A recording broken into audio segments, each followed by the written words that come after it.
Amen. Who am I that the Lord would come and die for me and for you? Amen. Pasalamatan natin ang Panginoon sa huling araw na ito ng taong 2023 because we know that God has brought us out. Amen. Help us to come out victorious na pagtagumpayan natin lahat ng mga pagsubok. Amen. At tayo'y patuloy na maglilingkod.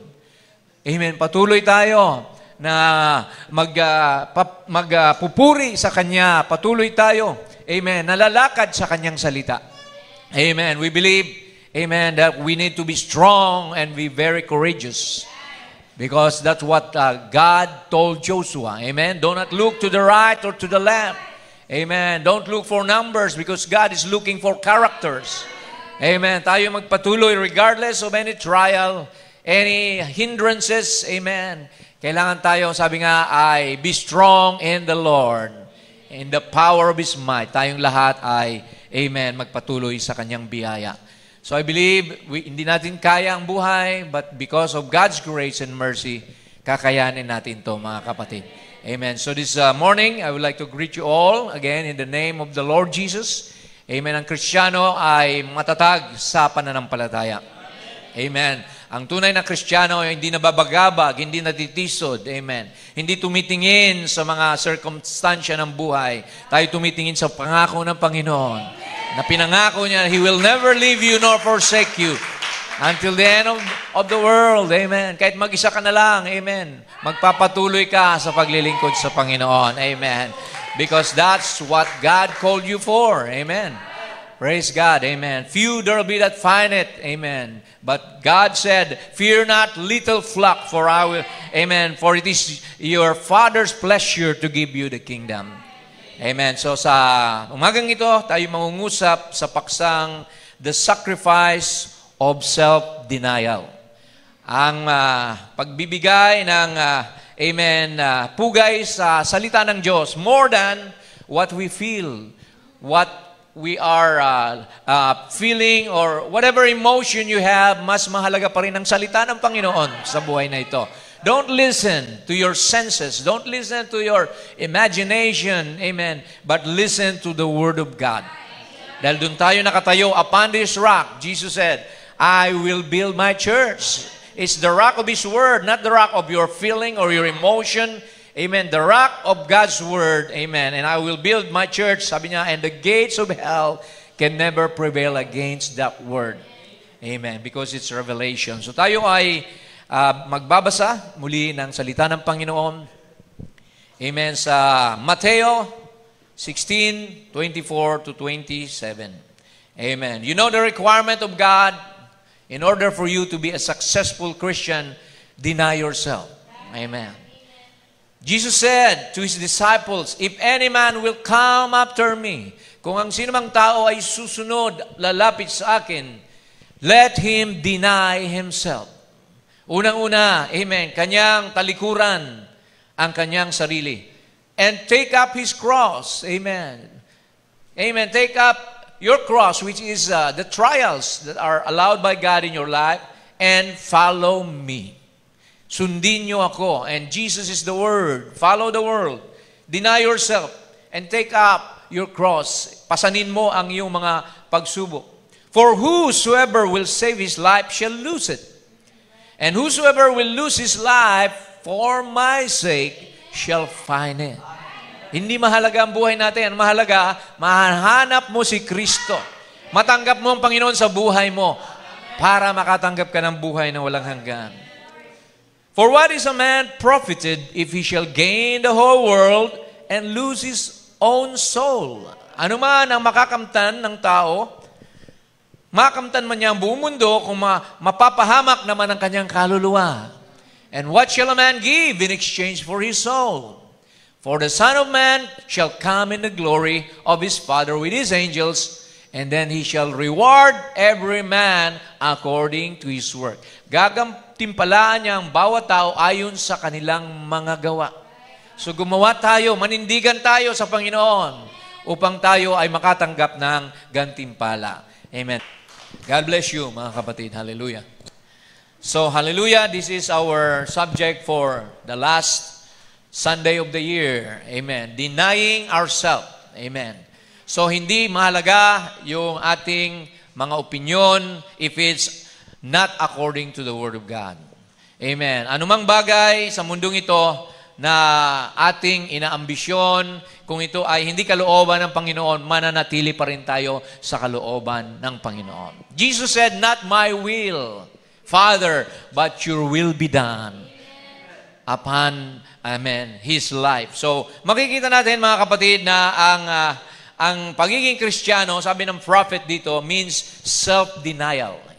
Sabi niya in the message, "Be not afraid." Christianity is self-denial. Take up your cross daily, follow Him, die out to the things of the world. So, hindi na tayong nasusunod where we don't own ourselves anymore. As a Christian, we have been purchased. Binili ka na ng Panginoon. So, you don't own yourself. You are a prisoner of Jesus Christ. Sabi ni Paul, amen. Tayo ay mga love slave to our Lord Jesus Christ. Kaya ang mahalaga mga kapatid, amen, ang kalooban ng Diyos ang masunod. Hindi yung sarili natin. Sabi ng prophet dito, sa Greater Than Solomon is here, to be a Christian is self-denial. Amen. Deny yourself. Take up your cross, follow me daily. Today, it's so soft. Ang mga Kristiyano daw ngayon ay malalamya, malalambot. And people call themselves Christian. When it used to mean death, to confess Christ. In the early church, when you confess Christ and you say that you're a Christian, amen. Kamatayan, persecution. It meant death, amen. And you had to depend on Him daily for everything you have need of. So, makikita natin mga kapatid, amen, hindi na tayong nasusunod. Bagkus ang salita na susunod. Kung sinabi ng salita, huwag niyo ipagpaliban ang pagtitipon, sundin natin yan mga kapatid. Amen. Kung sinabi ng salita na, amen, maglingkod ka, anuman ang nararamdaman mo, anuman ang nakaraan mo, continue serving the Lord. Press on. Fight a good fight of faith. Paglaban mo ang pananampalataya mo, huwag kang lalamya-lamyain. Amen. Walang Kristiyanong mahina. Ang Kristiyano matatag. Amen. Kaya sabi ng prophet, deny yourself. Kung nalulungkot ka sa mga pangyayari, magsaya ka dahil kasama mo si Kristo. Deny yourself. Huwag mong pakinggan yung nararamdaman mo. Huwag mong sundin yung mga bulong-bulong ng tao. Ano man sabihin ng tao, sabihin mo, I am an overcomer. I am more than conqueror in Christ Jesus. Amen. We need to be strong. Amen. Anong sabi ng prophet dito? Kailangan siya ang una sa ating buhay. God must have first place in your heart. First place in your life, first place in everything that you do or what you are, God must be first. Amen. That's His commandment. Di ba? The greatest commandment is love God with all your heart, with all your soul, with all your strength, with all your mind, and love your neighbor as you love yourself. But first, God must be first. Your neighbor, second, third ka lang, kapatid. Di ba? Amen? Ano pang sabi niya rito? He doesn't want the second place. Ayaw ng Diyos na pangalawa lang siya sa buhay mo. Ayaw niya na ikaw ang nasusunod pa rin sa buhay mo. Amen. Sabi niya rito, He doesn't deserve the second place. He deserves the best and the first in all that we've got. He deserves it. Blessed be His holy name. Amen. So una ang kalooban ng Ama sa ating buhay. No matter what you feel, kung feeling mo ayaw mo na mag-church, feeling mo discouraged ka, don't entertain that. Entertain the Word of God. Mas una siya. He's our absolute. He's our ultimate. Amen.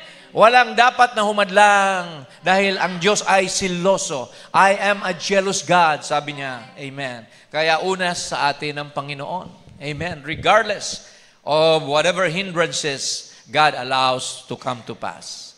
Subalit ang tao, sabi ng prophet, tayo ay makasarili. Pinanganak tayo na self-centered. Sabi niya, every man born on earth is born in sin. Pinanganak tayo na makasalanan. Shape in iniquity. Inanyuan tayo sa kalikuan. come to the world speaking lies. Sinungaling tayo. Sabi rito. See? That's right. Sabi niya, in that carnal Adamic nature.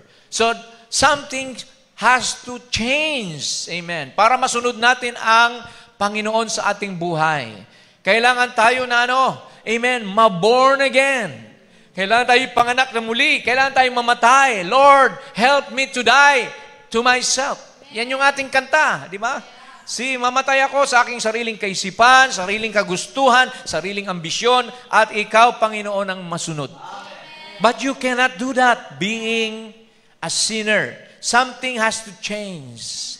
Something has to transform, regenerate in our life upang ang Panginoon ang nasusunod. That is the work of the Holy Spirit. Amen. Kailangan mabago tayo. Kaya sabi ng Panginoon dito, through Timothy, sabi niya, this know. Alamin mo ito, na sa huling mga araw, in the last days, perilous time shall come. Amen. Ang panahon ay magiging, sabi rito, mapanganib. For what? For men shall be lovers of their own selves. Ang mga tao ay magiging maibigin. Hindi na sa Diyos, sa kanilang sarili na. Oh my, nangyayari ito mga kapatid.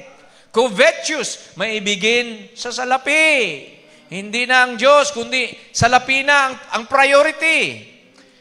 Amen. Boasters, mayayabang. Proud, mapagmataas. Amen. Palalo. Sinabi ng Biblia na mangyayari ito sa ating panahon. Kaya, quid out tayo mga kapatid. You must be aware of these things. Baka tayo mabiktima ng ganitong espiritu ng sanlibutan, the Laodicean spirit. So, kaya ang tao, mga kapatid, mahilig mag-selfie, di ba? Sarili ko. Amen? So, that's normal. Because you love yourself. Amen? You preserve yourself. Amen? Sabi nga ng isang pastor na narinig ko nung nakaraan, sabi niya, pag may mga litrato kayo, ng grupo kayo, sino ang unang hinahanap mo, tinitignan mo? Ha? Siyempre yung sarili mo, di ba? Tinitingnan mo, maganda ba kaya ako? Mag-aayos ba kaya yung buho ko dyan? See? So, ang tao talaga, more on self-centered. See?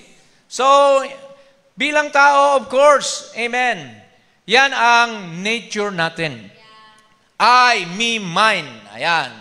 Being self-centered, gusto mo, ako ang mauna, akong the best, akong magaling, una ako sa mga bagay-bagay. Tingnan niyo itong picture na to mga kapatid. See, ang tao talaga ay madalas selfish. Amen. We want to put ourselves first. But sabi ni Lord, deny yourself, di ba? Yan ang ating paksa. So, ang definition, mga kapatid, ng selfishness, ayon dito sa dictionary, amen, sabi rito, balikan natin. Sabi po rito, praise God, selfishness means caring only for oneself. It means being concerned primarily with one's own interests, benefits, and welfare, regardless of others. Gusto mo mauna sa handaan, di ba? Gusto mo nakaupo ka lagi sa harapan. Gusto mo ikaw ang bida, di ba? So, kaya makikita mo, gusto mo mas marami sa'yo kaysa sa iba. Di ba? Makikita nyo yan sa mga aso minsan. Even the animals, di ba? They fight. Amen. They fight for more of the food, see? Pero tayo mga kapatid, sabi ng Panginoon, ay dapat tayo wag maging selfish. Amen? Because the word I is found in the middle of the words pride and sin and guilt. So wag tayo mga kapatid, amen, na maging makasarili. Kundi sabi ng Bible, amen, maging mapagbigay tayo. Amen. Ilagay mo ang iba ng higit kaysa sa'yo. See? Be humble. Amen. And be generous, be gentle, be kind. So kabaliktaran, mga kapatid, ang ating sarili. So kaya anong sabi ng prophet dito? You're born in sin, shaped in iniquity, come to the world speaking lies. So when you're born, you're a sinner by nature. We are self-centered. So there's nothing in the world you can do about it. Wala ka raw magagawa patungkol dyan. There's nothing I could do to save myself or to save yourself. It is what Christ did for us. Jesus is our example. Amen. He said, amen, there's no greater love, amen, than for a friend to die for his friends. Amen. So, nakita natin ating Panginoon, He became, amen, humble, hindi siya gumanti nung siya inalipusta. Amen. He never, amen, avenged Himself, but, amen, gave, amen, grace and mercy to the people. So, dapat maging merciful din tayo sa isa't isa. Amen. Lahat tayo, amen, ay pinanganak na makasalanan. Walang tao rito na perpekto nung pinanganak, mga kapatid. So don't find fault with us. Dahil lahat tayo may fault. Even the prophet himself, I commit mistakes, sabi niya. I'm just a normal human being. So, huwag tayong tumingin sa mga kamalian ng iba. Amen. Tingnan natin yung biyaya ng Diyos sa buhay ng ating kapwa. Na sila'y nagsusumikap din. Amen. Na lumakad sa salita. And we all stumble and fell. Amen. Lahat tayo nadadapa. So kung doon kayo magpo-focus palagi sa kamalian ng kapwa mo, ng kapatid mo, hindi ka talaga makakapagpatuloy. Ang problema wala sa kapatid mo, nasa iyo. Dahil ikaw ay judgmental. Ikaw ay fault finder. So, praise God, mga kapatid. Huwag natin gawin yun. See, kahit saan ka pang simbahan pumunta, lahat ng tao, lahat ng churches, walang perfect kung tao ang titignan mo. Pero ang salita ng Diyos, perfect yan. Dito tayo tumingin. Itong ipamuhay natin. Itong maging batayan natin. Itong maging basis, absolute. Itong ating foundation, mga kapatid. Amen. The Bible said, for all, amen, have sinned and fell short of the kingdom of God. So, huwag kang maghanap ng perfect. Amen. Ito ang perfect. Pag pinamuhay mo ito, magiging perfect ka. So, what's your life? Amen. So, anong sabi ng prophet ito? You must be born again. A man must be born again, so this nature has to die. Yung nature o kalikasan mo na makamundo, amen, and the nature of God comes in and lives in you. Amen. Mawawala lang pala yan kapag ang naturalesa, ang nature ng Diyos, nasa iyo na. Amen. Because God gives grace. Amen. Sabi ni Lord, hindi ako naparito para hatulan ang mundo, kundi sa pamagitan ng aking biyaya ay maligtas sila. Amen. Sabi pa niya, the nature and the love of the world dies. And the things of the world is dead. Because if you love the world or the things of the world, the love of God is not in you. So bilang tao, mahal natin ang sanlibutan dahil dito tayo pinanganak. But we have to die to the things of the world. Because itong sabi mga kapatid sa John 2:16, 1 John. For all that is in the world, the lust of the flesh and the lust of the eyes and the pride of life is not of the Father, but is of the world. So ang mga pita ng laman, ng pita ng mata at ang kayabangan ng buhay, hindi dyan sa Ama, hindi sa Diyos, kundi sa sanlibutan. So we have to die to that. So God's will must be done in our life. Ano itong statement ng prophet? Sabi niya, therefore, whatever the will of God is, let God's will be done. Ano man ang kalooban ng Diyos, yun nawa ang masunod. Yun ang mangyari. Whether I'm happy with it or I'm not happy. Hindi nakatingin ng Diyos kung masaya ka o malungkot ka. Ang tinitingnan niya kung sumusunod ka sa Kanyang salita. Obedience is better than sacrifice. If you love me, Jesus said, obey my commandments. So He doesn't care. Amen. Ang tinitingnan niya yung loyalty mo. Yung commitment mo. Amen. See? Kaya lahat tayo sinusubok ng Diyos. Amen. We are being tested by trials kung ano ang magiging tayo mo. Magpapatuloy ka rin ba? O magpapatuloy ka pa rin? O hindi na? See? So nasa sa iyo ang desisyon. You have to die to your own feelings and emotion, but listen to God's word. That's the showdown, mga kapatid. Amen. Ligligan na ngayon kasi malapit ng rapture. Amen.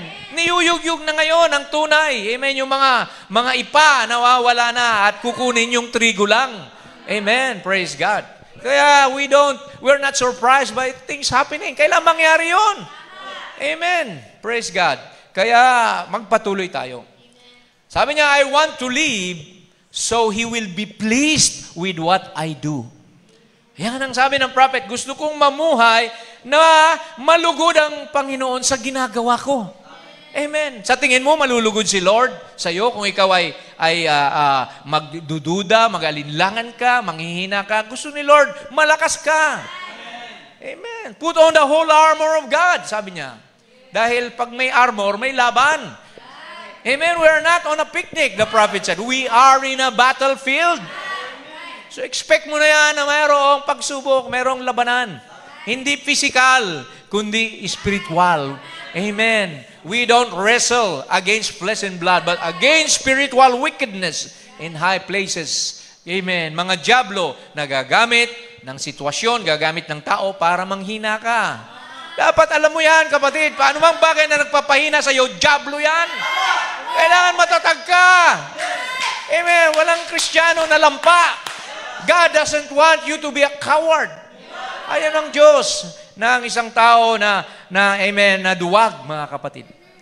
Therefore, check your objective and your motive. Ano bang motive mo, sabi niya? To glorify God. Amen. Don't talk about negative things. A Christian is always positive, sabi ni Lord. Hindi mo gino-glorify si Satanas dito na pinahina ka ni Diablo. Ang Panginoon ang dapat ilantad, itanghal sa ating kalagitnaan, kalakasan, pag-asa. Amen. Hindi panghihina. Praise the Lord. You know whether you love God or not. So, check your objective and your motive. Amen. So, ano bang motibo natin na pagpunta sa church? Amen. See? Ang pagpunta ba natin sa church, maghanap ng marami? O tumingin sa mga imperfection, weaknesses ng mga tao? No, that's your motive and objective is to glorify the Lord. You don't care. Amen. Yung sarili mo at si Jesus ang mahalaga. Amen. Kasi marami, amen, there are 3 kinds of believer in every church. Amen. Make believer, unbeliever, and true believers. Kompleto yan, mga kapatid. Kaya, doon ka sa true believer. Ang magtiis hanggang wakas, siya lang ang totoong ligtas. Amen. He that endureth until the end is the one that's truly saved, sabi ng Biblia. Amen? So, tuloy natin. Kaya nga sa 2 Corinthians 10:5, sabi ni Apostol, cast down imagination. Kung marami kang ini-imagine ng mga bagay-bagay, and every high thing that exalted against the knowledge of God, bring it into captivity. Supilin mo ang mga kaisipan, amen, na mga imahinasyon na nagpapahina sa iyo. Bring into captivity every thought to what? To the obedience of Christ. Amen. Kahit ayaw mong sumunod, pero dahil pinailalim mo ang iyong kalooban, ang iyong kagustuhan sa salita ng Diyos, susunod ka. Kahit mahirap. Amen. Yan nga ang pruweba na talagang mahal mo si Lord eh. Amen. Hindi yung pinagpala ka, kaya ka lang maglilingkod kay Lord dahil may maraming laman ng bulsa mo, o wala kang kaaway. Amen. Okay yun. Pero pagdating ng problema, diyan nasusubukan ng tunay na Kristiyano.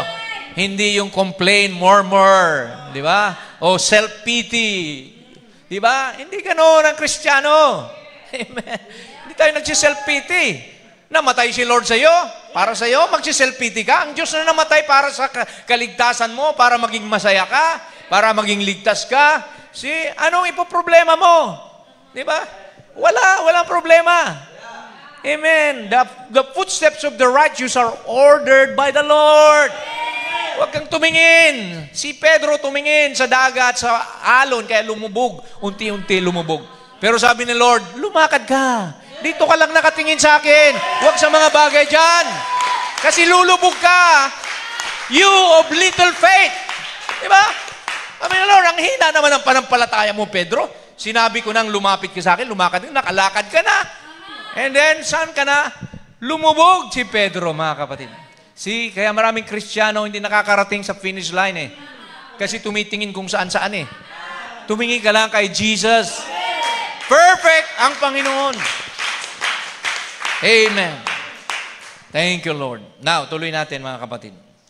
Meron tayong tinatawag na self-will. Ito ang sinabi na, hinanap ko yung quotation yan. Alam nyo, ang ating katawan is composed of body, spirit, and soul. Gusto ni Lord pumasok sa soul. Maging templo ang iyong kaluluwa ng Panginoon. Subalit may humahadlang, may tabing. See, in our life, in our body, or rather in our three-realm being, merong laman, espiritu. Amen. Madalas nakikinig tayo sa laman at sa espiritu. But God wants to enter into that veil. And that veil, sabi niya, is called self-will. You know what that veil is? Is that veils your heart from it? Sabi niya, are you ready? The veil is called self-will. The senses out there, the senses on the body. When you rely on your senses, di ba? Pag malakas ka lang, tsaka ka mag-church, see? And the senses to the soul, and the veil between that and the holy place, the holiest of holy. The only way that you can get in there is to have self-will. Ibig sabihin, gustuhin mo na pumasok si Lord sa puso mo. Buksan mo ang pintuan. Jesus is standing outside the door and is knocking. Kumakatok ang Panginoon sa puso mo. Amen. Nasabi niya, ang sino mang magbukas, if any man opens the door, I will come in with him and sup with him. So minsan, di kasi natin napapasok si Lord sa ating kaluluwa eh. Kaya nakikinig lang tayo sa laman, sa emosyon, sa spirit. You know, in the body, we have 5 senses, di ba? In our spirit, we have 5 inlets. Imagination, affection, memory, reasoning, and what was the other one? Amen. 5 yan, mga kapatid. Huwag tayo makinig dyan. So, kaya, sabi ni Lord, amen, buksan mo ang iyong puso para sa akin at ako'y mananahan sa iyo. Pag siya na ang nananahan sa puso mo, siya na ang nasusunod. Siya na ang Lord. Siya na ang Savior. Pag sinabing Lord, lahat, amen, ng nasa buhay mo, pinasasakop mo sa Kanya. Amen. So, Jesus is knocking at the door. Kaya kailangan, mga kapatid, sabi ng Bible, huwag na tayong mabuhay sa laman. Okay, let's read Romans 8:5-8. Sabi niya rito, for they that are after the flesh do mind the things of the flesh, but they that are after the Spirit, the things of the Spirit. For to be carnally minded is death. Kung mamumuhay tayo sa laman, carnal flesh, kamatayan ng dulo. But to be spiritually minded is life and peace. Amen. May peace ka kapag ang Espiritu ng Panginoon, doon ka lumalakad. See? Pag wala ka ron, amen, kabagabagan, problema, kaguluhan. Because the carnal mind is enmity against God. Yung kaisipang makalaman ay kalaban o salungat sa Diyos. For it is not subject to the law of God, neither indeed can be. So then that are in the flesh cannot please God. So kung tayo makikinig sa ating sarili, sa ating laman, sabi rito, hindi malulugod ang Diyos sa atin kailanman. Amen. Tuloy natin. Sabi niya rito, Galatians 5:19, itong mga gawa ng laman. Now, the works of the flesh are manifest, which are this, adultery, pangangalunya, fornication, pakikiapid, uncleanness, mga karumihan, lasciviousness, ano pa? Idolatry, pagsamba sa Diyos-Diyosan, witchcraft, hatred, variance, emulation, wrath, strife, sedition, heresy. Sabi niya, itong mga ito ay gawa ng laman. Envying, mga pagkakainggit, murder. So ang inggit, amen, nagdudulot ng murder. Di ba? You kill the influence of somebody when you have hatred or when you have jealousy. Drunkenness, reveling, and such like, of which I tell you before, and I have also told you in time past, that they which do such things shall not inherit the kingdom of God. Hindi magmamana ng kaharian ng langit ang gumagawa ng mga bagay nito. Kaya sabi ng Biblia, wala na tayo sa laman. If you are a Christian, etong kalalagayan mo. but ye are not in the flesh, but in the Spirit, if so be that the Spirit of God dwell in you. Kapag Espiritu ni Kristo nasa iyo, wala ka na sa pamumuhay ng laman. If any man have not the Spirit of Christ, he is none of his. So, ang isang tao na walang Espiritu ni Kristo, hindi kay Kristo. So, kaya mga kapatid, ito ang batayan. Napakaraming Kristiyano sa buong mundo ngayon, nagsasamba, nagpupuri, umaawit, amen, nag-assemble, but without the Spirit of Christ, hindi ka kanya. So ito ang batayan. Ito ang standard, the Spirit of Christ. No matter how intellectually perfect you understand the Bible, but without the Spirit of Christ, you are none of it. And if Christ be in you, kung nasa iyo si Kristo, the body is dead because of sin. Patay ng katawan dahil sa kasalanan, but the Spirit of life, amen, or the Spirit is life because of righteousness. Amen. And but if the Spirit of him that raised up Jesus from the dead dwell in you, he that raised up Christ from the dead shall also quicken your mortal bodies by the Spirit that dwelleth in you. Yan ang magdadala sa iyo sa rapture. Magba-body change ang Espiritu ng Panginoon. That's why the rapture is individual, mga kapatid. Ang rapture, dalawang natutulog, isa kukunin, isa iiwan. Dalawa ang nasa bukid. Amen. Gigiling o nag-aararo, isa iiwan, isa kukunin. So, individual to mga kapatid. See? Kaya, i-prepare mo yung sarili mo. Amen. Ang ibang tao, hindi mananagot para sa iyo. Hindi ka rin mananagot sa kasalanan nila. Amen. Ba't mo pinoproblema? Ipag-pray mo na lang yung ibang tao. Amen. Kasi hindi ka naman sisingilin sa kasalanan nila o yung kasalanan mo kung isisingil sa kanila. No, it's an individual thing that God will judge us. Amen.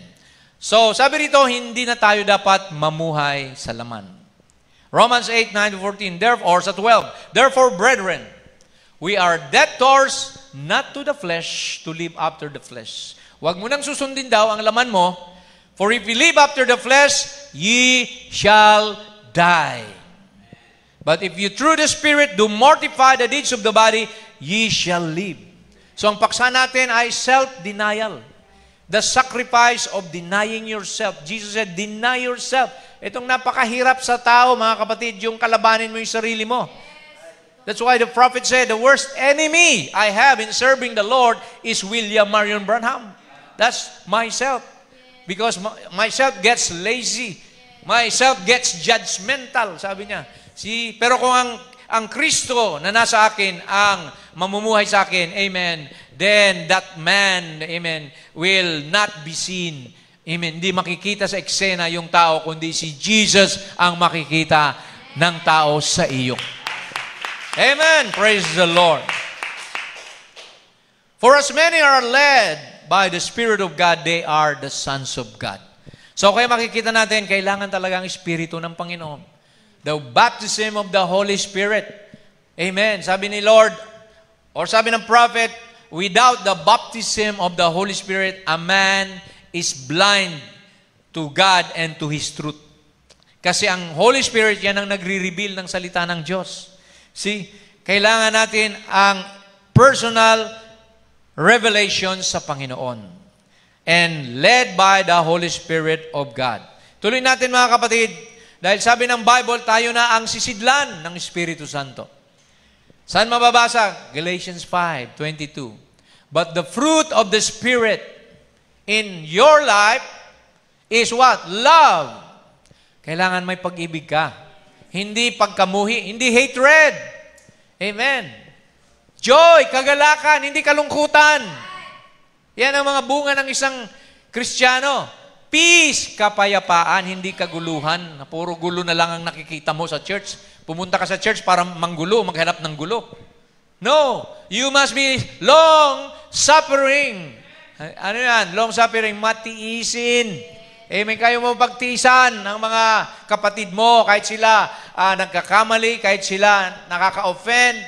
Di ba? Gentleness. Ang approach mo, gentle. Hindi yung, ikaw, ganito, ganyan ka. So, No, walang turuan dito. Ituro mo si Diablo. Si Diablong nagkokos ng kasalanan, hindi kapatid mo. Goodness, kabutihan, faith, pananampalataya. You have faith na magbabago rin siya. You have faith na maayos din ang lahat. You have faith na lahat tayo mape-perfect in God's time. Amen. Meekness, ito yon, kababaang loob.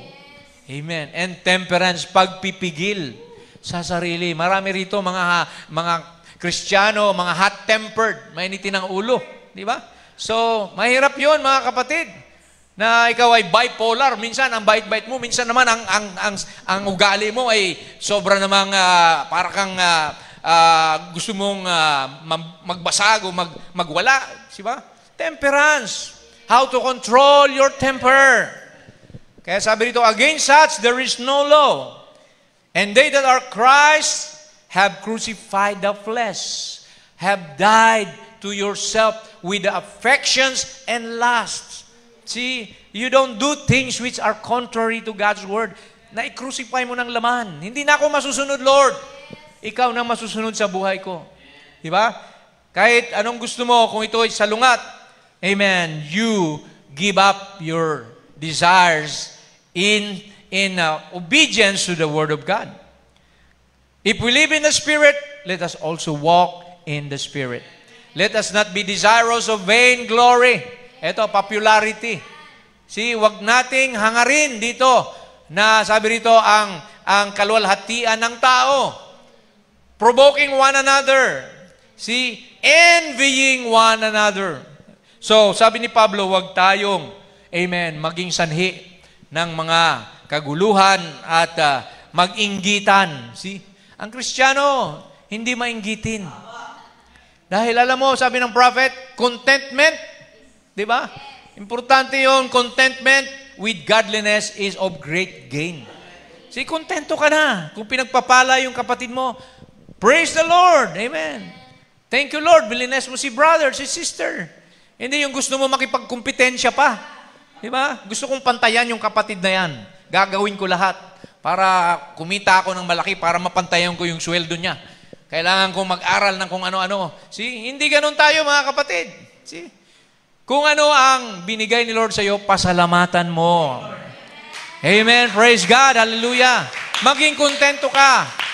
Magpasalamat ka. Kasi yun, inggit, mga kapatid, yan ang dahilan ng kaguluhan. See? Si Cain. Cain killed his brother Abel because of jealousy. See? Jealousy kills, envy, murders, di ba? So, pag galit ka o inggit ka sa isang kapatid, sa harap, napakaganda ng turingan ninyo. Pero pag talikod, pinapatay mo yung impluensya niya. Siya ang inggit, mga kapatid. Kaya mag-ingat tayo sa bagay na yan. Now, tingnan natin ang mga example sa Bible na mga significant characters in the Bible who chose their own self instead of choosing God's will. Kaya ito ay mga lesson sa atin, mga kapatid. Para matuto tayo na huwag nating sundin ang ating sariling ambisyon at masunod ang Panginoon palagi. Una, sa langit, there was Lucifer himself. Angel of God, the song leader of heaven. See, the right-hand angel of God, Lucifer means light bearer. Pero ano nangyari? He wanted to be like God. Gusto niyang sapawan ng Diyos. See, naging puno siya ng pride. Kasi akala niya nung nagsasambahan ng mga anghel, siya na yung sinasamba because he's a covering angel. Basahin natin sa Isaiah 14:12. Sabi rito, how art thou fallen from heaven, O Lucifer, son of the morning? How art thou cut down to the ground, which didst weaken the nation? Bakit? Nasumpungan yung iniquity. Sabi ng Biblia sa kanya, for thou hast said in thy heart, I will ascend into heaven. Ako'y aakyat sa langit. I will exalt my throne. Gusto rin niya magkaroon ng trono. I will exalt my throne above the stars of God. I will sit also on the mount of the congregation in the sides of the north. I will ascend above the heights of the clouds. I will be like the Most High. Biruin mo yan. Pero ang sabi ng Panginoon, ye shall be brought down to hell, the sides of the pit. Kaya yung mga nangmamataas, amen, sabi sa James 4:6, God resisted the proud but giveth grace to the humble. Lahat ng nangmamataas, binabagsak ng Panginoon. Kaya kung dumating ka sa situation na yan, delikado ka, kapatid. Huwag tayong magmataas sa Diyos. Because only God should be worshipped. Tanging ang Diyos lamang ang pwedeng sambahin, hindi tao. Amen. Kaya huwag tayo mag-aspire, mga kapatid, na tayo na ang sikat, tayo na ang ganito. Sino? Tayo ay dapat mababa lang. We must decrease, sabi ni John the Baptist, He must increase. Siya ang mabigyan ng kaluwalhatian sa buhay ng tao. Kaya yung pride, napakadelikado niyan, kapatid. Sabi nga, madalas lunukin na natin yung mga pride natin. Kasi, amen, walang maidudulot na mabuti ang pride. See? Wala tayo dapat na pride eh. Amen, we forfeit our rights. See? Sino pa mga kapatid ang nagmalaki o sumuway sa Diyos? Ito po, si Cain. I mentioned him a while ago. Sabi rito, and Cain talked with Abel, his brother, and it came to pass when they were in the field, that Cain rose up against Abel, his brother, and slew him. See? Bakit? He was jealous of the offering of Abel that was received by God. Naghandog siya. He prepared flowers and the fruits of the field, but God rejected because there was no revelation in there. God, amen, hindi beauty ang tinatanggap ng Panginoon, kundi yung blood sacrifice. Abel had a revelation that it was blood that needed to be offered to God because blood was the cause of the fall. Di ba? Amen. The blood of the serpent merged or mixed and produced Cain. Cain is of that wicked one. Kaya alam ni Abel, mga kapatid, kung ano ang dapat i-offer. And sabi rito, and the Lord said unto Cain, where is thy Abel? Or thy brother Abel? And he said, I know not. Nagsinungaling pa sa Diyos. Di ko alam. Am I my brother's keeper? Tagatago ba ako? Tagapangalaga ba ako ng kapatid ko? See? Walang brotherly kindness. Amen? Kaya anong sabi rito mga kapatid? Sa 1 John 3:15, whosoever hateth his brother is a murderer. Yung magalit ka sa kapatid mo, ay mamamatay tao ka na. Bakit? Pag galit ka, magsasalita ka ng mga curse word. Magsasalita ka ng mga paninirang puri. Di ba? Kapatid mo ay ika-character assassinate mo. See? Praise God. We have no right to judge our brothers and sisters, mga kapatid. Magpatuloy ka na lang sa Panginoon. Dahil lahat tayo nagpapatuloy sa kanya-kanyang pamamaraan ng paglilingkod sa Panginoon. Hindi pwedeng dahil wala ka sa camp ko, hindi ka na anak ng Diyos. Di ba? Nauso na kasi yung mga grupuhan ngayon Hindi grupuhan ang mahalaga. Individual, mga kapatid, ang pagtawag ng Diyos. Amen. Praise God. Napakaraming denomination, napakaraming message. Praise God. Ang unity ng bride nasa salita. Ang unity ay individual. Ang unity ay invisible union with Christ through His Word. Amen. So, kaya makikita natin, mga kapatid, mag-iingat tayo sa galit dahil ito'y nagkukos ng murder. Amen.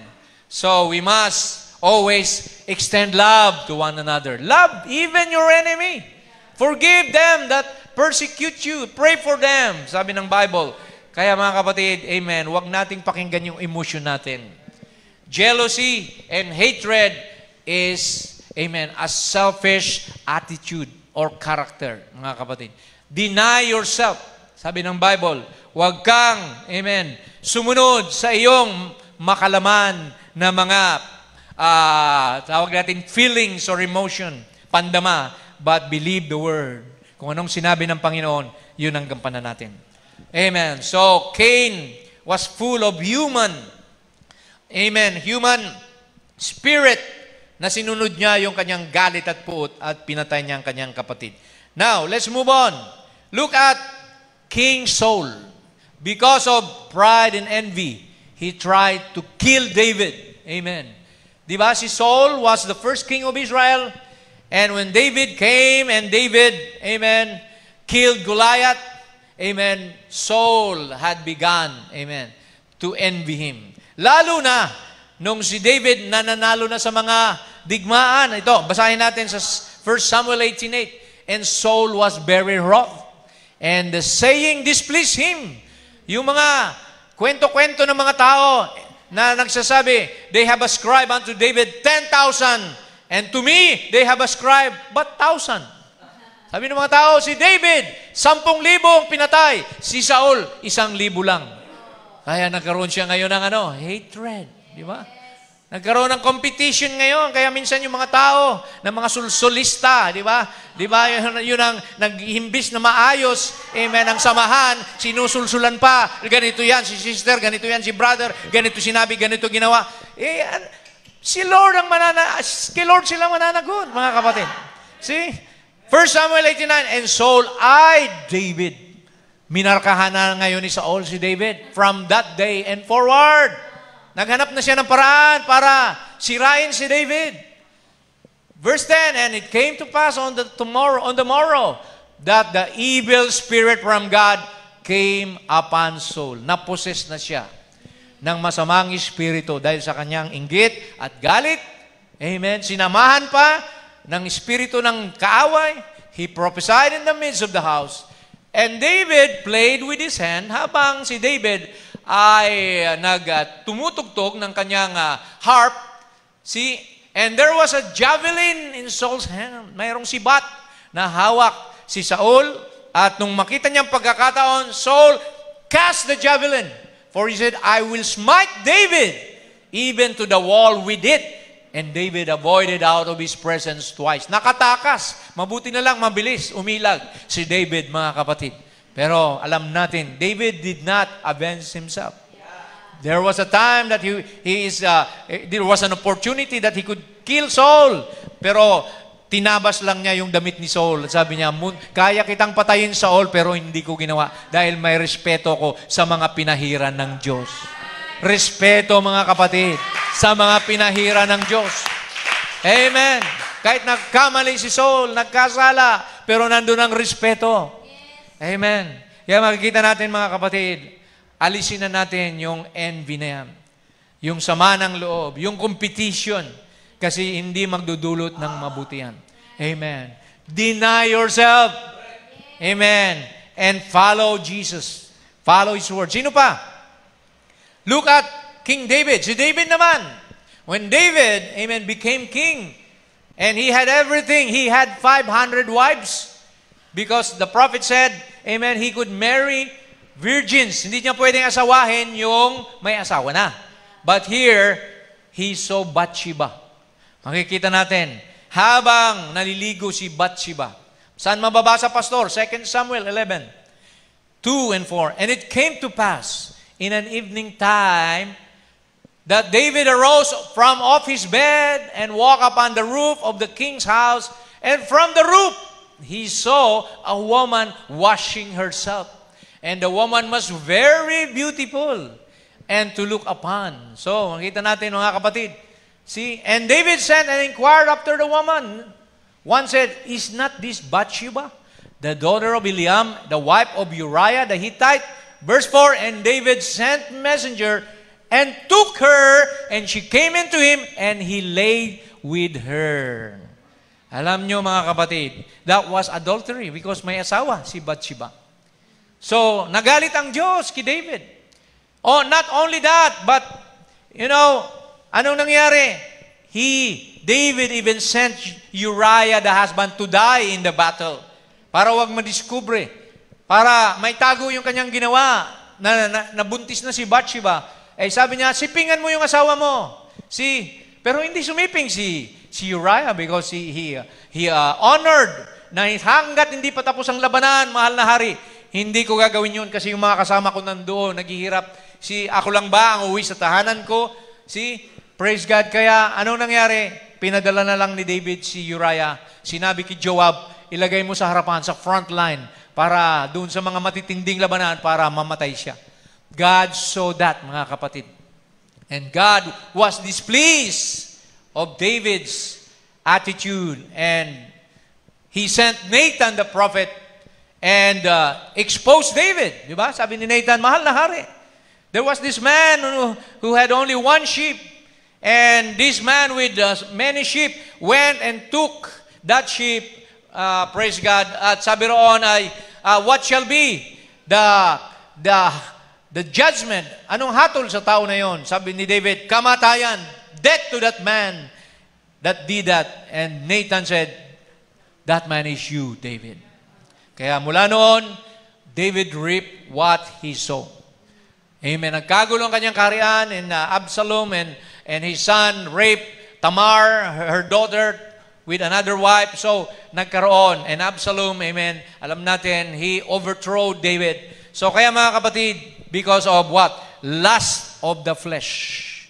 Amen. Maraming nahuhulog dahil sa pita ng laman. Maraming mga kabataan ngayon na hindi pa kinakasal, may nangyari na. So, praise God, sabi ng Bible, supilin nyo ang laman. Di ba? So, kaya, praise God, die to yourself. Amen. The lust of the eyes. See? Nakita ni David na ano siya, na-tempt siya, mga kapatid. See? Kaya makikita natin, gaano man katibay, ka-anointed ang isang tao, kailangan lumayo siya sa masama. Shun the very appearance of evil. Amen. Because you have an enemy, your flesh. Amen. So, yun po ang nangyari. Then, we can see here, Samson himself. We see Samson failed because of flirting with Delilah.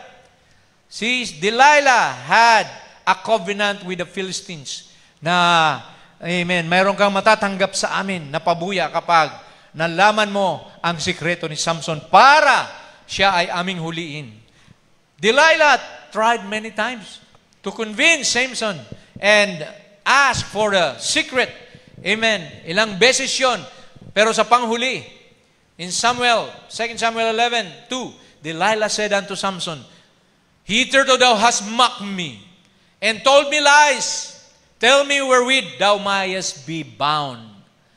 And it came to pass when she pressed him daily, araw-araw, sinuyo ni Bathsheba, itong si Samson hanggang sa bumigay si Samson, ni Delilah rather. See? So that his soul was vexed unto death, that he told her all his heart.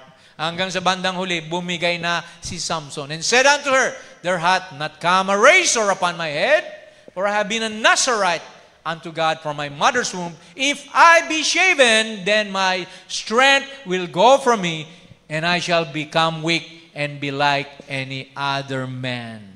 So nakita nyo, hinayag ni Samson yung kanyang sekreto. Kaya nalaman ni Delilah yung kanyang sekreto at ipinahuli siya. You know what the prophet said? Samson gave his strength to God, but he gave his heart to Delilah. So, kaya mga kapatid, delikado. Anong sabi ng prophet? Amen, huwag kayong mag-asawa ng unbeliever. Kasi yung unbeliever na yan, dadalhin kayo sa kapahamakan. See? And Delilah was an unbeliever. So, kaya yun po ang nangyari, nagkaroon ng compromise. It was a lesson for Samson, but later on, he repented, just like David repented. But, amen, alam na natin yung consequence. Amen. Siya ay nabulag. Amen. He was, his eyes, amen, were blinded. And finally, amen, in the last opportunity, he prayed to God. Habang umahaba na yung buhok niya, sabi niya, Lord, give me one more time. Just once more, Lord. So, maring nangyari sa atin ng mga bagay-bagay na tayo nahulog din. Ito, panahon na, bago mag-New Year, sabihin mo, just once more, Lord. Let me try again. Let me serve you again. Amen. Let me, amen, amen, leave all my carnality away and let me serve you with a pure heart. And God, have mercy on Samson. Amen. Sabi ng Bible, mas marami pa siyang napatay. He killed more than all his life during that last na nandun siya sa dalawang poste na kanyang giniba yung poste at nadaganan lahat ng mga Philistine doon sa lugar na yon. See? Kaya yan po mga kapatid, amen, Samson listened to his flesh just like David listen to this flesh. Kaya mag-ingat tayo sa mga bagay na ito bilang paalala ng Panginoon. Next is, amen, Abraham. You know, the Bible said Abraham lied that Sarah was his sister because of fear of his life, na baka patayin siya ni Abimelech para makuha si Sarah. So anong sabi rito sa Genesis 20 verse 7? And Abraham said of Sarah his wife, she is my sister. Sabi ng prophet, it was a white lie. Because, amen, first cousin niya nga si Sarah. And Abimelech, king of Gerar, sent and took Sarah. So, ang nangyari, kinuha ni Abimelech si Sarah para pakasalan. Kinaumagahan. But he had a dream from the Lord. See, God, amen, makes a way para wag mapahamak ang kanyang mga pinili. Amen. Verse 3, but God came to Abimelech in a dream by night and said to him, behold, thou art but a dead man. For the woman which thou hast taken, she is a man's wife. See? Magiging adultery. But Abimelech had not come near her, and he said, Lord, wilt thou slay also a righteous nation? He said he not unto me, di ba sinabi niya sa akin na siya ay sister niya? She is my sister. And she even said herself, he is my brother. O, pati si Sarah. And in the integrity of my heart and innocency of my hands have I done this. Lord, sila nagsabi, magkapatid daw sila. Ginawa ko ito nang mayroon akong integrity sa aking puso. And God said unto him in a dream, Oo, alam ko. Oo, alam ko. I know that thou didst this in the integrity of thine heart. For I also withheld thee from sinning against me. Para wag ka magkasala sa akin. Therefore, suffered I thee not to touch her. Wag mo siyang gagalawin. Bagko, sabi niya, sa verse 7, now therefore restore the man his wife. Ibalik mo siya sa kanyang asawa. For he is a prophet, and he shall pray for thee, and thou shall live. Siya pang mananalangin sa iyo. Si Abraham na ang nagsinungaling, pero siya pang magpipray para doon sa pinagsinungalingan niya. See? Para mapagpala. Biruin mo yan, mga kapatid. Ganun ang pabor ng Diyos sa kanyang mga anak. Minsan nagkakasala tayo, pero hindi naaalis ang favor ng Diyos sa atin. Amen. If thou restore her not, pag hindi mo siya binalik, know thou that thou shalt surely die, mamamatay ka, at lahat ng, all that are thine, lahat ng mga kamag-anak mo. See? Kaya mga kapatid, amen, huwag tayong matakot. Natakot si Abraham na patayin siya.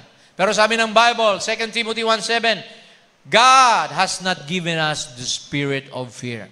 Pag tayo nasa Word, tayuan natin ang salita. But of power, of love, and a sound mind. So, kita natin mga kapatid. So, kaya mga kapatid, hanggat nakatayo tayo sa salita.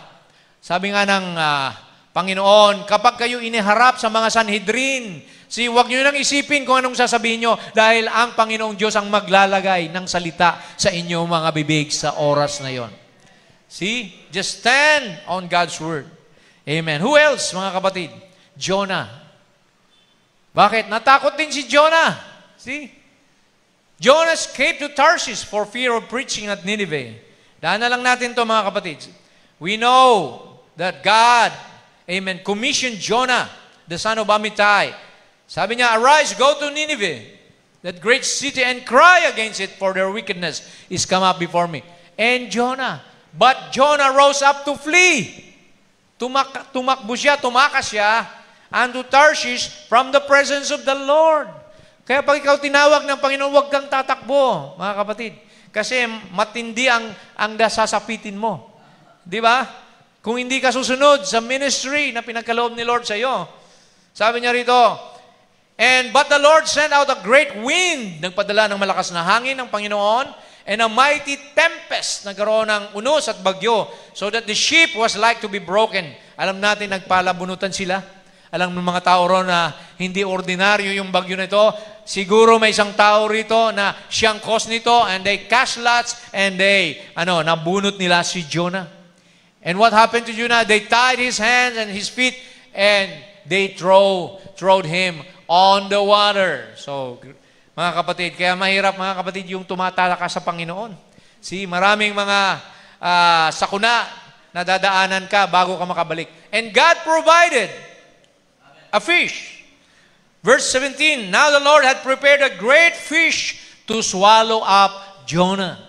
Amen. There was no helicopter during the time, no submarine or ship. So he prepared, amen, prepare niya ang isang special fish. A whale probably. Sabi niya rito, and Jonah was in the belly of the fish 3 days and 3 nights. And the Lord spake unto the fish, and it vomited Jonah out upon the dry land. And in chapter 3, verse 5, and the people of Nineveh believed God and proclaimed a fast and put on sackcloth. So natupad pa rin yung kalooban ni Lord. Imbes na kalooban ni Jonah. Amen. That's why not our will, but God's will be done. Pag tayo tatakbo, dadaan tayo sa permissive will. God wants to, amen, make us walk in a perfect will. Kasi pag permissive will, delikado ang buhay mo dyan. Maraming sakuna. See, maraming traps. Pero if you walk in God's perfect will, I believe, amen, all things will work for your good and for the ministry. Nagsisi lahat ng tao. Because sabi ng prophet, yung Diyos-Diyosan nila yung balyena, the fish god, Dagon, sabi roon, and their fish god went there and vomited, amen, Jonah out of its mouth. So they all repented, amen. Napaganda lalo ang kwento, amen, because God will make all things together for good to them that are His servants. Amen. Palakpakan natin ang Panginoon. Glory to God. So not our will, but God's will be done. Konti na lang. Sabi pa rito, mga kapatid, Hebrews 13:5, for He hath said, I will never leave thee, nor forsake thee. Pag anak ka ng Diyos, amen, hindi ka iiwanan. Now, here are two more characters in the Bible. Balaam and Judas. They fell for money. See, Balaam, amen, alam natin, was called up by Balaam, we know, he was a Moabite prophet. See, pakicheck na lang ng ating laptop. Mukhang mababa na ang ating pong battery. Now, Balaam, amen, as we know, came from Moab. And Moab, we believe, is the son of Lot. Amen. And Lot was the nephew of Abraham. And they have the same God, the God of Israel. Because they have that 7 rams, 7 candlesticks.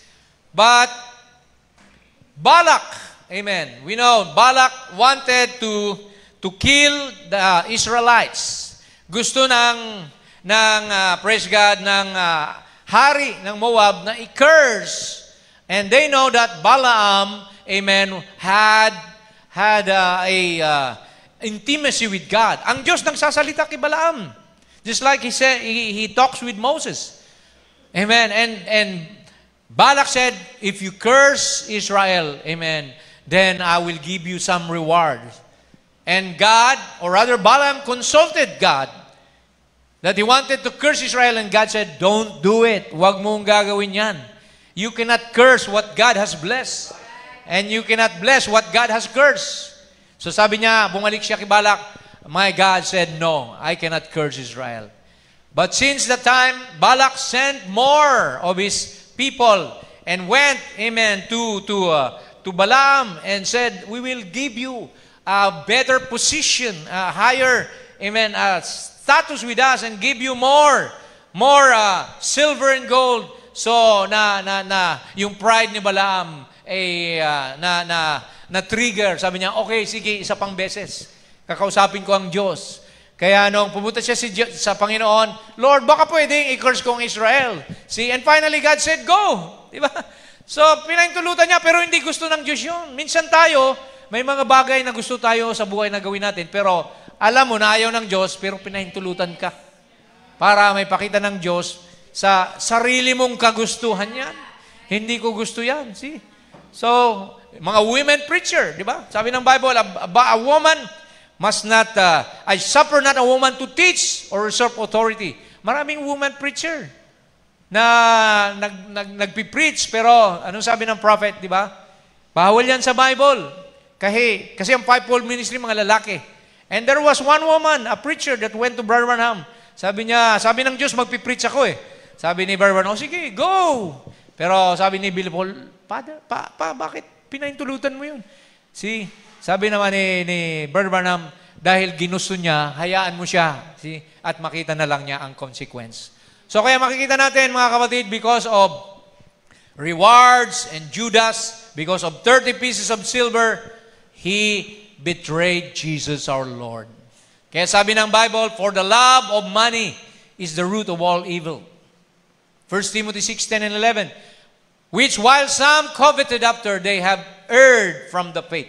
Marami ang napariwara sa panampalataya dahil sa kanilang quest for wealth and pierced themselves through with many sorrows. But thou, ikaw, na anak ng Diyos, man of God, flee these things. Layuan mo ang mga bagay nito and follow after righteousness, godliness, faith, love, patience, and meekness. So yan po paalala sa atin, mga kapatid. Judas was the treasurer of the church. And Judas, amen, betrayed Jesus with a kiss. Hinalikan pa niya ang Panginoon. But later on, amen, he had a remorse. Gusto niyang ibalik yung pera. Pero sabi ng mga Pharisee, no, that's blood money. So finally, amen, he had a remorse and then he hung himself. So kaya merong 3 nakapako sa krus during the time and isa nakabitin sa punong kahoy, si Judas, mga kapatid. Kaya mga kapatid, amen, paalala ito sa atin ng Panginoon. Put God first, not your own ambition, not your own desire. Okay, let's move on. Amen. Sa mga next slide, please. Amen. Ang sabi rito,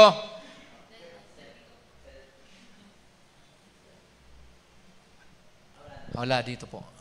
Namatay na yung ating projector. So, ang susunod natin, I believe, after Balaam, Judas fell for money.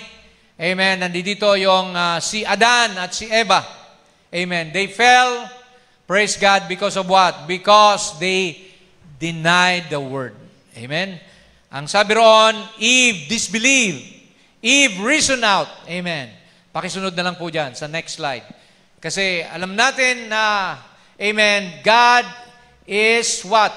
Is truly standing on what He said. See? Eve, there were 3 women in the Bible. Eve, Sarah, and Mary. If you'll notice, Eve listened to the serpent. He wanted more wisdom. He wanted to know, amen, deeper revelation. He could not wait for Adam to give him a child, so naunahan siya ng serpente.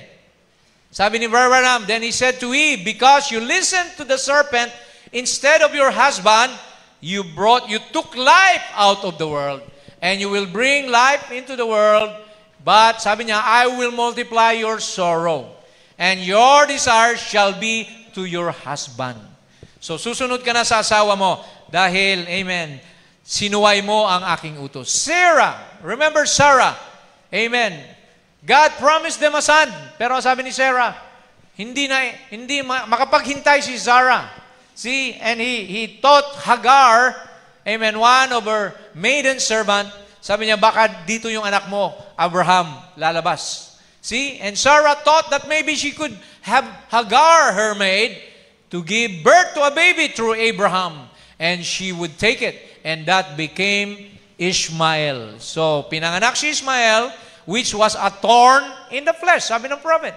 Kasi from Ishmael came the Arabs, the Philistines. And from then on, still a thorn in the flesh, for out there come the Arabs. Nagkaroon ngayon tuloy ng, pagkakaroon ng enmity between Ishmaelites, the Arabs, and yung mga galing kay Isaac na anak ni Abraham. So, you see, praise God, because of their own reasoning and their own thinking, see, Sarah and Eve fell for that. But Eve, alam natin si Eva, anong sabi ni Eva sa anghel? When the angel said, you shall have a son and call himself Jesus, and the Holy Ghost shall overshadow thee. Sabi niya, according to your word, let it be done unto me. So, hindi na siya nagduda. Amen. Hindi na niya inisip, paano ako magkakanak? Wala naman akong asawa. But she just believed the word. Amen? Kanya lang pinanghawakan yung salita at nangyari. Amen. Siya ay naging daluyan ng pagpapala sa mundo dahil sa kanya. Amen. Pinagbuntis niya si Jesus na siyang Savior of the world. So nakita natin ang difference, mga kapatid. Two women, Eve and Sarah, amen, disbelieved, but Mary believed the word. Amen. Nawa, maging believer din tayo at huwag tayong magduda sa pangako ng Panginoon. Okay? The next is, konti na lang, Miriam and Aaron. Anong nangyari kay Miriam? Because of finding fault with Moses' wife, Zipporah. See, sabi ng prophet dito, we want to turn our attention just a moment to the attitude of Miriam and Aaron. They thought that Moses had done wrong. They wanted to correct Moses. God was speaking to them truly, but He said, if there be one among you who's a prophet, I will visit him in miracles and visions and appear to him in dreams and so forth. But Moses, I spoke to him mouth to mouth. Di ba kayo natatakot kay Moses? Sabi niya, and Miriam was stricken with leprosy immediately. And Aaron ran in, Miriam, because Miriam was Moses' own sister. Kapatid mismo yun ni Moses, si Miriam. So it doesn't pay to talk about God's servant. Hindi daw karapat-dapat na mangusap tayo laban sa mga alagad ng Diyos. Miriam showed her treachery. When she laughed, tumawa siya because Moses married this Negro girl. Ang napangasawa ni Moses ay Ethiopian. And Ethiopia is part of Africa. Kaya sabi siguro ni Miriam, ano ba naman itong kapatid natin? Marami namang mga babae dito sa Israel. Kumuha pa siya ng isang Ethiopian. So, pinagchismisan nila si Moses, si Zipporah. So, wasn't there other girls to be married and so forth?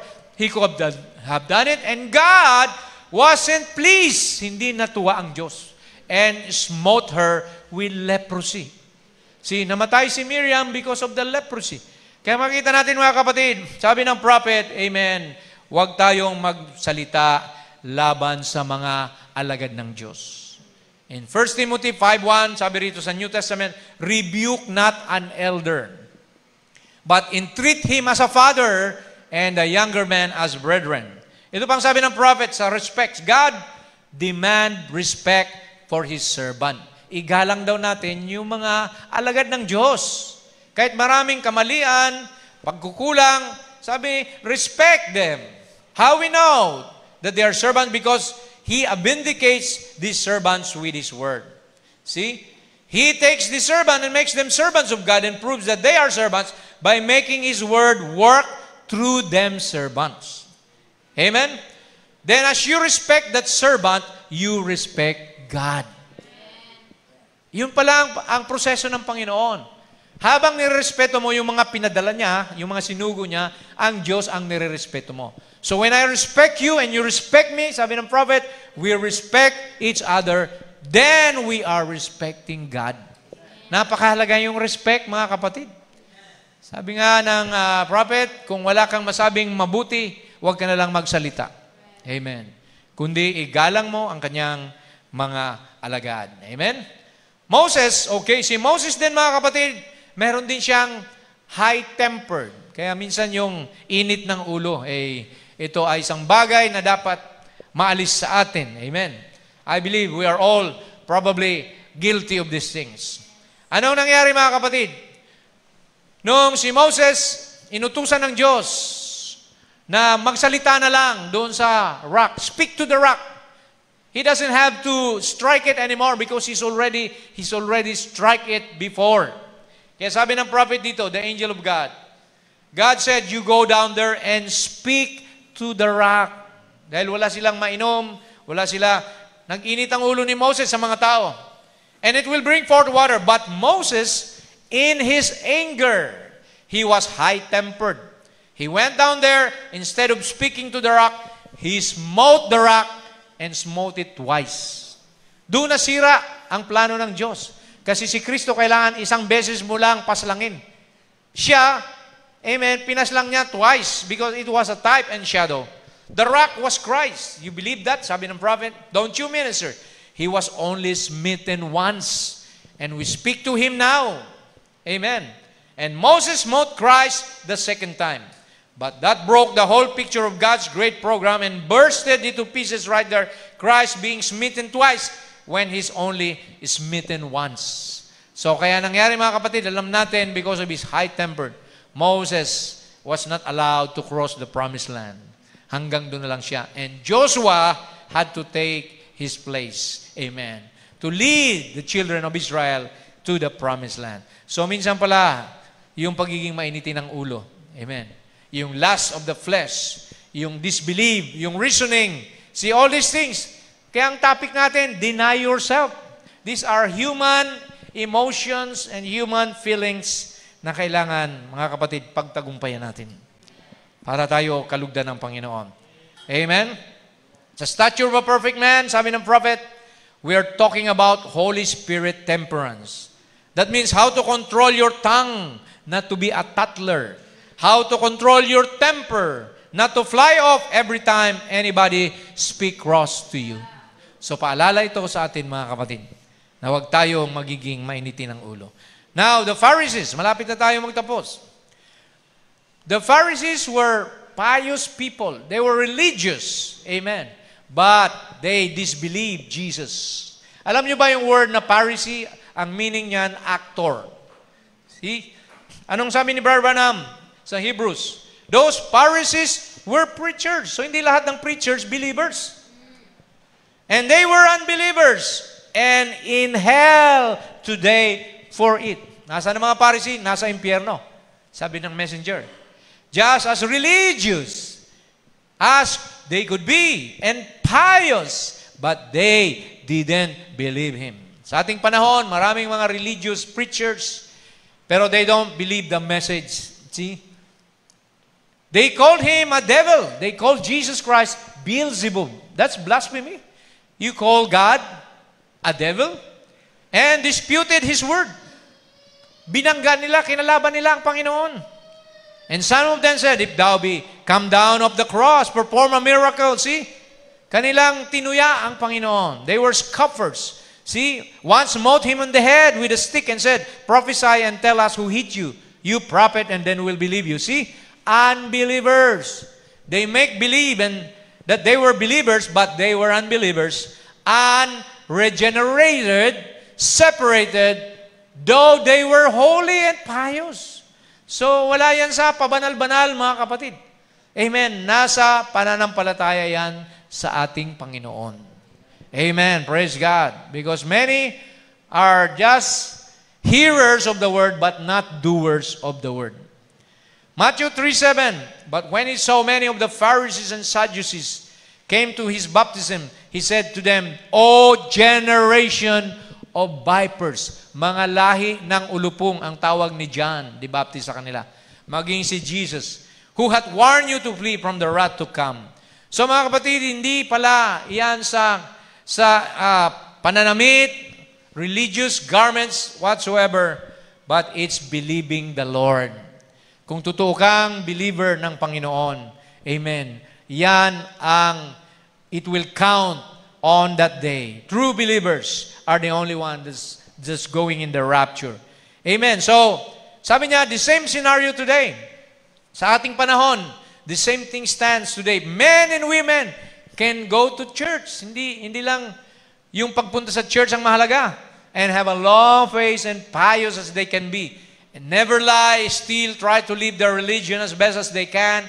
But unless they are a believer, they are lost.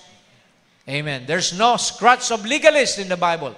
Sabi niya, grace is what God did for you. And works is what God is what you do for God. Amen. So magkahiwala yan. Kahit ka pa pala, pigilan mong sarili mo, manigarilyo, quit stealing, smoking, lying, committing adultery, and all. Be baptized every Sunday, took communion, wash the feet of the saints, heal the sick, and done all these things. Unless you are born of the Spirit of God, you are lost. It's not him that will or him that runneth, but it's God that sheweth mercy. So hindi yung may gusto, hindi yung may nagsusumikap, kundi ang Diyos ang nagbibigay biyaya. Amen. Kaya laging isipin natin yan, mga kapatid. Ang magtiis hanggang wakas, siya lamang ang maliligtas. Magpatuloy tayo. Then there's a word called Nicolaitanism in the Bible. Ano po ba ang Nicolaitan? Ito yung mga man-made hierarchy trying to inject denomination to the message. In-explain ng prophet, exposition of the seven church ages, Nicolaitan comes from two Greek words, Nikao, means to conquer, and Lao, which means the laity. Para sakupin ang iglesia, to conquer the laity. Why is there such a terrible thing? Because, sabi niya, it's terrible because God has never placed His church in the hands of an elective leadership which moves with political mindedness. So mga kapatid, ang politika ay ayaw ng Diyos na ihalo sa mensahe. See? Ano po bang politika? Ito yung hierarchy, rango-rango, grupo-grupo. See? He has placed His church in the care of God-ordained, Spirit-filled, Word-living men. Bagkus nilagay ng Diyos ang kanyang salita sa mga tao na pinili, tinawag, at pinuspos ng Espiritu. Through feeding them the Word, para pakainin ang iglesia ng kanyang salita. He has not separated the people into classes that the masses are led by a holy priesthood. So napakalinaw mga kapatid, hindi natin pwedeng i-organisa ang church. Ang church ay malaya. We have liberty in Christ. Sa dalawa o tatlo nagkatipon, nandun ang Panginoon. Amen. Ngayon, paramihan, wala sa rami yan, mga kapatid. Sabi ng prophet, ang Muslim, mas marami sa inyo. Ang Katoliko, mas marami. God doesn't look at numbers. He look for character. Christ-like character ang hinahanap ng Panginoon. Dalawa o tatlo nasa aking, na nagtitipon sa aking pangalan, nandun ako sa kanilang kalagitnaan. Amen. Kaya sabi sa Revelation 2:6, merong bagay, sabi niya, this thou hast, that thou hatest the deed of the Nicolaitans, which I also hate. So, hindi pwedeng i-denominate ang mensahe. The message is not a denomination, and you cannot denominate the message because God calls us individually. So, as we close, mga paalala na lang ng prophet, sabi niya rito, if you want to bring forth fruit, kung gusto mong mamunga, amen, die to yourself. Mamatay ka sa sarili mong carnality and your own man-made theology and be born again of the Spirit and the resurrection. That's right. Get rid of the old spirit of selfishness and dryness that is in you. Take on new life. Dapat daw mawala na sa atin yung mga pagiging makasarili, pagiging malamya o matamlay, dry, unless a grain falls into the ground and rots until a man rots to his own theology. Until you rot to those things and give yourself into the hands of God, then the old man will die. Yung luma mong pagkatao kailangan mamatay, and the new man will be born. Praise God. Christ Jesus will rise. Si Kristo na ang makikita sa inyo. Glory! Sabi niya, in the power and resurrection of Christ and the life that was in Christ will be in you. So, kailangan nating mamatay sa luma nating mga carnality. Yan ang mensahe, mga kapatid, na binibigay sa atin sa umagang ito. Hindi na yung sarili nating unawa, sarili nating gusto, but, sabi ng prophet dito, amen, we have to die to our own thinking.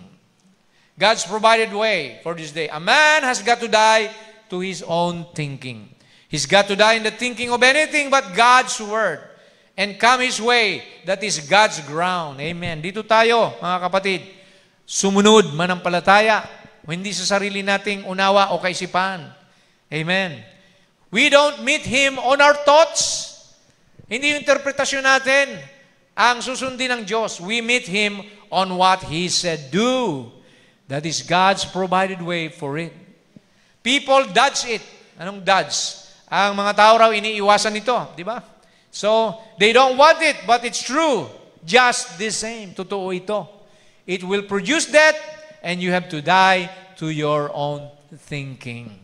So yan mga kapatid, ang batayan ng isang Kristiyano, self self-denial. Amen. Don't inject your own interpretation. Don't, amen, dodge it. Don't evade the word, kundi ipamuhay natin. A real believer hears and obeys the word. Ito po, mga kapatid, ang sabi niya, a real believer don't hear nothing but the word. Wala tayong pinapakinggan kundi salita lang. Amen. Hindi chismis, hindi haka-haka. Word lang ang ating in-entertain. Amen. If somebody comes to you and brings some gossip, sabihin mo, shame on you, brother. Amen. See, all I want to hear is the word. All I want to hear is about Christ. Not the mistakes, not the weaknesses of other people. See, maraming espiritu na ngayon na ganyan, lalapit sa inyo, chismis ang dala. Di ba? Ang pag-usapan natin ay salita ng Diyos. A true Christian, watches the word.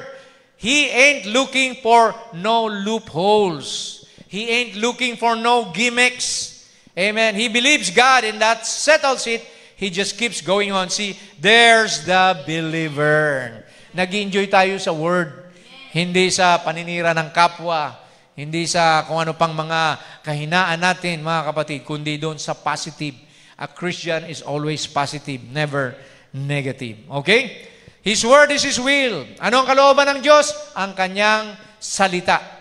His word is always His will. If you want to know what the will of God is, find it in the Bible.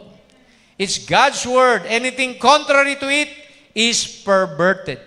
Don't get into that hybrid condition. What God said, that's the truth. Amen. Hindi yung sarili natin, kundi kung ano ang sinabi ng salita ng Diyos. Let it be done unto me according to thy word. Yan ang sabi ni Mary, mga kapatid. And the bride today, I believe, bride tayo ni Jesus Christ. Tayo yung pang-apat na babae, mga kapatid. Amen. Eve, Sarah, Mary, and the bride today. Amen. Sabi ng prophet, you will be the final voice to the final age under our messenger. Amen. Tayo magiging huling tagapagdala ng mensahe sa mundong ito. So dapat tayo maging worthy. Amen. Dapat tayo maging malakas, matatag, mga kapatid. Okay, a prophet's prayer. Amen. Ito ang panalangin ni Brother Branham. And I like this prayer. Dahil dito, sinabi niya na, Lord, help me to die to myself. Sabi niya, sabihin mo raw, from this day, henceforth, Lord, mula sa araw na ito, Panginoon, I'm taking myself up to the river of self-denial. Dinadala ko ang aking sarili sa ilog ng talikod sa aking sariling kagustuhan. I'm taking myself up to the river of death. There I'm plunging beneath to lose every stain that's wrong with me.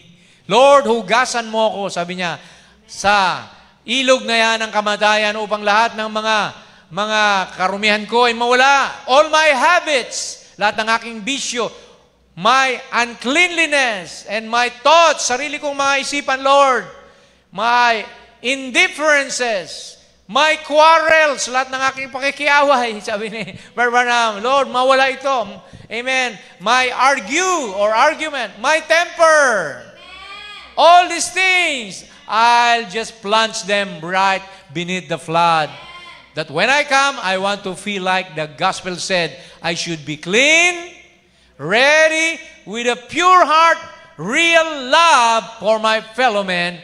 No matter how cruel they are, I still love them. Hallelujah. Gaano man sila kasamang tao, gaano man sila, amen, ano bang tawag natin dito, mabangis o mataray, I still love them. See? I want to enter into a fellowship with you, with thee, till I will feel to my enemies like you do, to want to really know it, Lord. Kung paano mo tinuring ang iyong mga kaaway, Lord, ganun din gusto kong ituring ang aking mga kaaway. Amen. Love the unlovable, sabi ng prophet.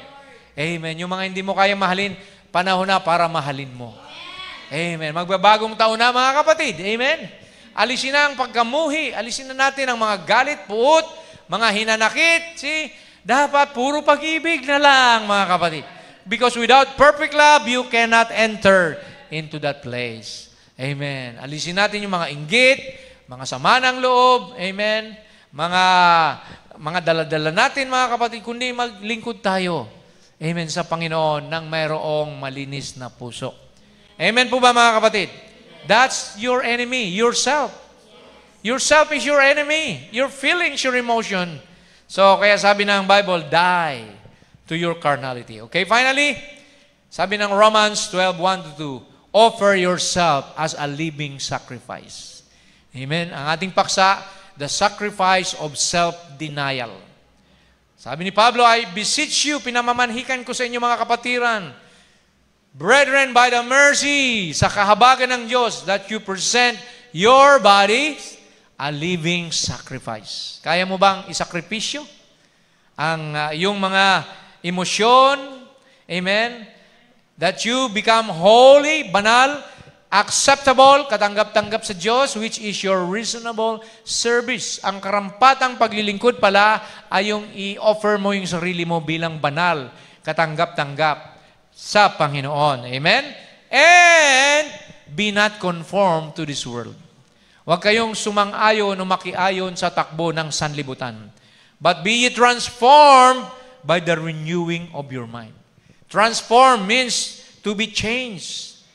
Sa pamamagitan ng pagbabago ng inyong pag-iisip, pananariwa sa salita ng Diyos, that you may prove, upang mapatunayan nyo kung anong mabuti. And acceptable ang katanggap-tanggap at sakdal na kalooban ng Diyos. Amen. Acceptable, perfect will of God. Sana mga kapatid, amen, datnan tayo ng bagong taon na meron tayong malinis na puso. Isang tabi na lahat ng kabigatan, lahat ng pabigat sa iyo, isuko mo sa Panginoon. Because, amen, kung hindi mo nga kaya, bakit ka mag-alala? Don't worry, don't fear, leave it, leave your burdens to the Lord. Amen. Surrender it and leave it there, sabi ng kanta, mga kapatid. So, amen, pag ganun tayo, amen, you won't worry. Wala kang daladalang sama ng loob, kabigatan, amen. Irespeto mo bawat tao. Lahat tayo nag-grow sa Panginoon.